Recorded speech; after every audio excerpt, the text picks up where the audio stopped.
আসসালামু আলাইকুম রহমতুল্লাহি তাকবীরে তাশরিক।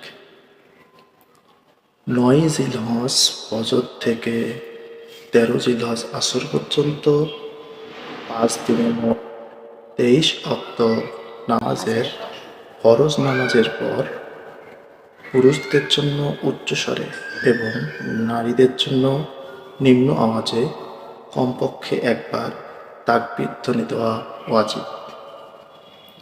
যদি ফরজ নামাজের পরে এ ধ্বনি দেওয়া না হয় তবে ওয়াজিব তরকের গুনাহ হবে।